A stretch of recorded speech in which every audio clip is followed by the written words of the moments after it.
तिघांच्या पुढे बोलायचे. मी पूर्णपणे शेतकरी आहे, शेती केलेला आहे, करतोय. आणि पण मला शेती हिंदी तर बोलू शकत असाल? बोलूंगा, पहला मराठी में बोलूंगा और बाद में हिंदी में.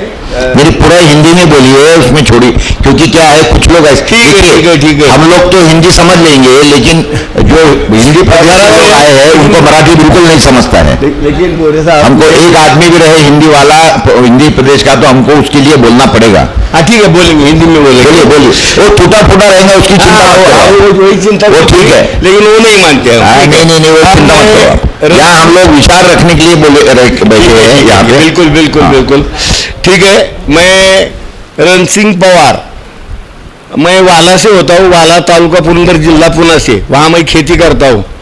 मैं ग्रेजुएट हूँ, लेकिन खेती की इतनी चाहत थी, मेरे घर में थोड़ी खेती थी है, और वो मैं नौकरी क्यों करनी नहीं चाहिए थी कि भ्रष्टाचार नहीं करने का, इसके लिए मैं खेती करना चाहता था. खेती में भरपूर प्रॉफिट है, कोई दिक्कत नहीं, लेकिन खेती में जो लोग ज़्यादा पैसा यूज़ करते हैं, ज़्यादा टेक्नोलॉजी लाते हैं, महंगा बीज होता है, उसकी वजह से वो दिक्कत में आ रहे हैं. जो बचत करेगा खेती में, उसके निवेश में, वही बच सकेगा.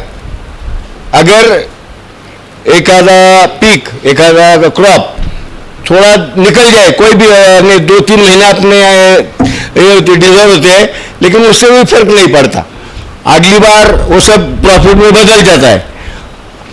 आज हम इधर जमा हुए हैं कर्ज, किसान की आत्महत्या की चर्चा, लेकिन मैं तो, मेरा जो विचार है उसमें मैंने कर्ज मुक्त शेतकरी ऐसी धारणा लेके मैं इसके ऊपर काम कर रहा हूँ, बोल रहा हूँ. और पहले से मैं 10-15-20 दिन सतीश देशमुख जी है, विठल पवार है, हमारे बाकी और भी कोई है, पोहरे साहब का मैंने आपको सुना था बलिराजा मासिक में, बाबा भोसले के वहाँ से मैं आपको चाहता हूँ, और वहाँ से आपका फॉलोअर भी हूँ. देशोत्तर के पढ़ता हूँ मैं, कि आपकी जो सोच है और हमारी आपकी सबकी सोच एक है.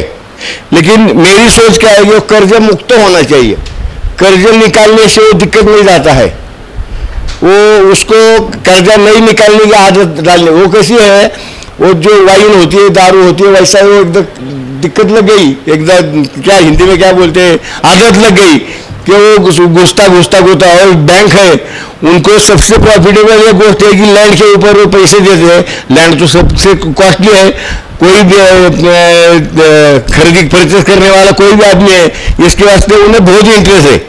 सब बैंकों को अगर तुम मॉर्गेज करके खेती देने वाले को तो हैप्पीली देते हैं. आज हड़स परस कर रहे हैं किसान को, लेकिन उसको बहुत इंटरेस्ट, आगे का सब खेती के ऊपर आने वाला है, इकोनॉमिक टोटल. तो इसके लिए मेरा कहना है, मेरे जो दोस्त हैं जिनके साथ मैं बातें करता हूँ, उनका सोच है, मेरे गांव में भी मैं आते वक्त 2-4 दिनों से चर्चा किया, तो वो बोले कर्ज से दूर रहना चाहिए.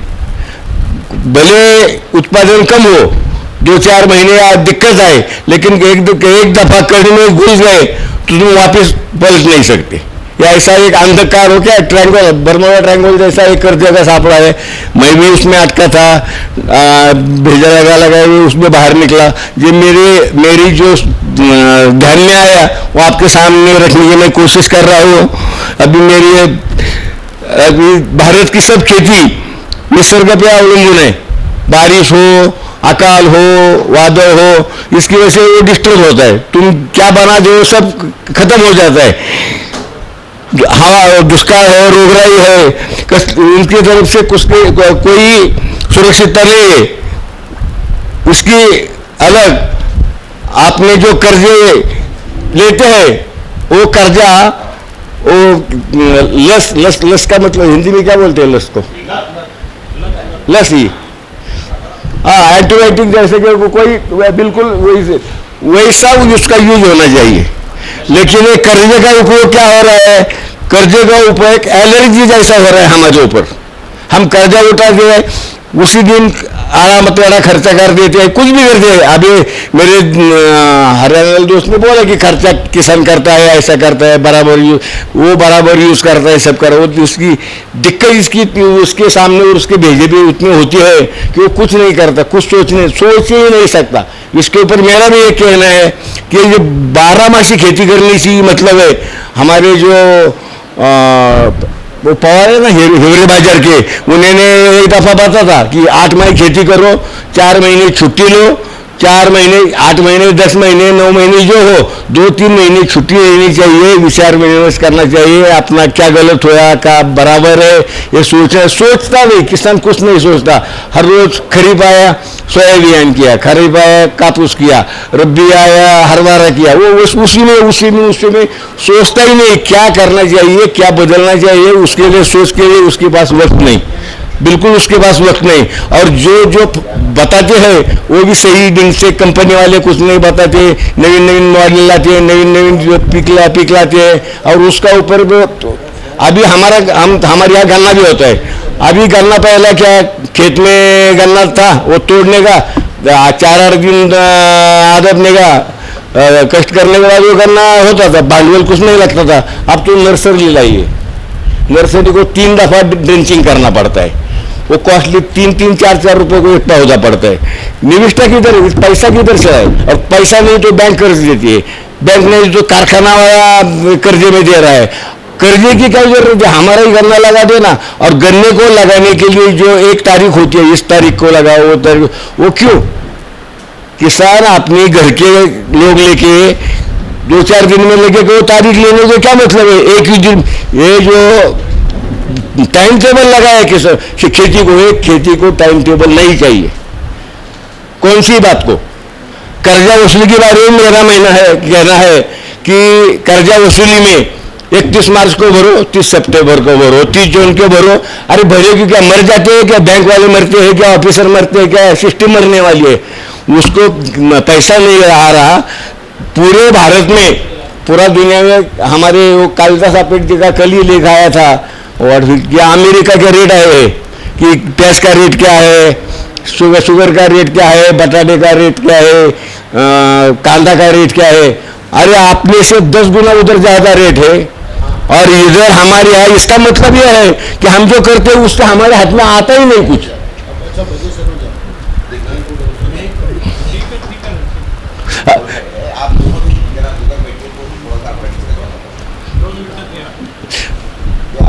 ज्यादा नहीं हो रहा ना? तो इसकी वजह से मेरा कहना यह है कि किसान जो थोड़ा पिक कर्जा, खाली पिक कर्जे नहीं, मेरा कहना है जो मध्यम मुदत कर्जा है, जो क्रॉप लोन कर रहे हैं, मेरा ये कहना है कि उसको भरने के लिए कोई तारीख नहीं चाहिए, उसके हिसाब से वो भरेगा। और अभी तो ये 5-10 साल में क्या हुआ है, सब गवर्नमेंट ने क्रॉप लोन को बिना वैसे ही दिया है, जो अच्छी बात है, बढ़ता तो नहीं। लेकिन वो क्या करते हैं, 31 मार्च को नहीं भरा कि 1 तारीख को उसको 11% बैठ, उनको पनिशमेंट करने की उनको किसने अधिकार दिया? वो जो बोले ना, हमारे साथी बोले कि ग्राम सभा में जो ठहरता है वो कानून होना चाहिए। अलग अलग देश है, अलग अलग खोरे है, उत्तराखंड अलग है, बिहार अलग है, महाराष्ट्र अलग है, मराठवाड़ा अलग है।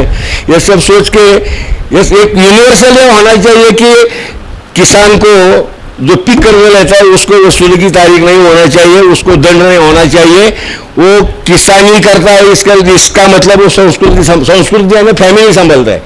संस्कृति यानी वो जो भाजीपाला समझते हैं वो संस्कृति में नहीं समझता। संस्कृति यानी सिस्टम जो चलता है, उससे अनाज पैदा होता है। अनाज पैदा होने से ये सब पूरा 150 करोड़ लोग जो आज छाती ढोल के बजा रहे हैं, हम खा रहे, वो सब किसानों की देन है, और उसका उनको कुछ नहीं मिलता।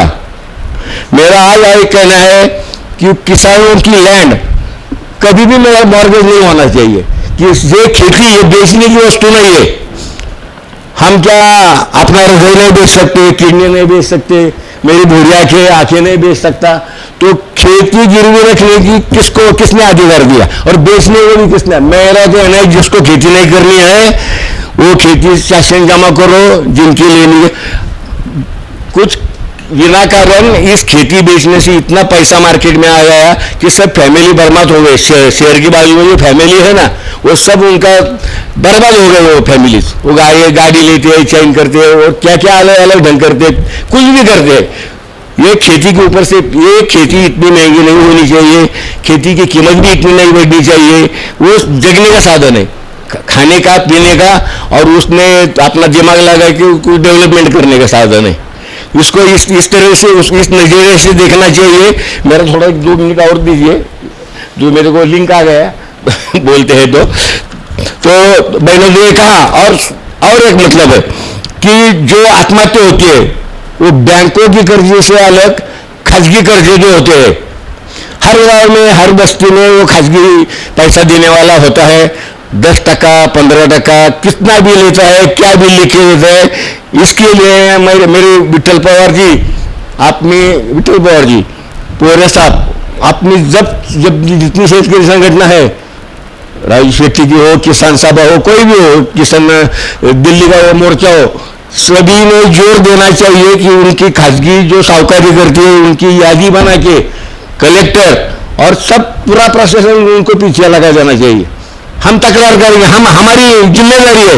ये फलाना आदमी खासगी साहूकारी कर रहा है, उसकी प्रभाव से लोग आत्महत्या करती है, पैसे की प्रभाव से। वो इतना डिस्टर्ब करता है किसान को, उसमें घर में जाके बैठता है, ताला कुछ भी करता है। वो क्यों डरता है? पैसे को नहीं डरता। उसको लगता है, किसान को लगता है कि हमारी आबरू जा रही है, इसके वास्ते डिस्टर्ब होता है। और फिजूल खर्च भी खेती में नहीं करना चाहिए। मध्यम मुदत कर्ज, आज का जो काम आपने किया है वो 4 साल होने दो, कोई दिक्कत नहीं।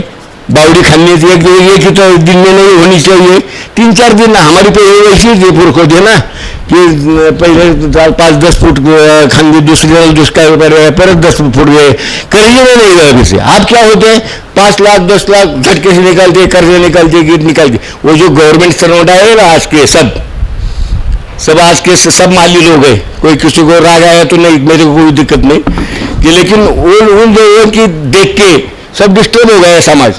वो 8th और 9th पे और जो पे में आया है उसकी तरफ से, उसकी वजह से भी सब सोसाइटी में डिस्टर्बेंस आया है कि कोई कुछ नहीं काम करता, उसको 2 लाख 2.5 लाख 3 लाख पगार ले है। प्राइवेट सेक्टर में भी वैसा है, प्राइवेट सेक्टर में निकाल देते उनको। तो ये क्या बोलते हैं उसको टारगेट दे दिए। तो टारगेट भी उस खाली पैसा गोया करने का टारगेट है उनके पास। किसान संगठन का जवाबदारी है इन सभी के ऊपर। किसान संगठन ने बोलना चाहिए। मेरी भी जवाबदारी, भी किसान संगठन से बिलोंग हूँ। सतीश देशमुख जी, पोरे साहब, अनेक जने, ये आप सब है। सबका ये है कि इस जो सिस्टम है जिसके ऊपर सोच होना चाहिए। आपने, मेरी हिंदी इतनी अच्छी नहीं, लेकिन आपने सुन ली और मेरे को बोलने को संधि दी और थोड़ा सुन लिया ही। मैं देख रहा था कि कोई भी सुन रहा है, कोई डिस्टर्ब मत करो, ऐसा वैसे कर। इसका मतलब मैं थोड़ा सा, हाँ, और एक बोलने का है कि मैंने बोला कि अन्न धान्य और सब सस्ता है। मैं कल आया था, पुणे से आ रहा था शाम को, तो 5 किलो बटाटा 50 रुपये में दे रहे थे। 5 किलो बटाटा, 10 रुपये किलो से बटाटा चालू था, 5 रुपये किलो से प्याज चालू है। किसान के हाथ में कुछ नहीं आता, कैसा खर्चा पड़ेगा, कैसा वो क्या कर सकेगा। बटाटा बोले तो आलू 10 रुपये किलो बेच रहे हैं रस्ते पे, माइक लगा के 5 किलो आलू 10 रुपये। 5 वो निकालने का खर्चा भी उससे ज़्यादा है। हमें भी खुद किसानी हूँ, आजकल मजदूर नहीं है किसान में। वो जो राशन दे रहे हैं, इतना धान, इतना 35 किलो राशन, 15 किलो राशन, उसकी वजह से पूरी किसानी डिस्टर्ब हो गई है। उसके ऊपर भी आवाज़ चढ़ाना चाहिए। और एक मेरा एक कहना था, आयात निर्यात धोरण जो है ये सब व्यापारियों ने हाईजैक किया है। जो व्यापारियों का आयात में इंटरेस्ट है वो उनको चाहिए, वो सचिव लेवल को और मिनिस्टर के ऊपर जो लाइन करता है।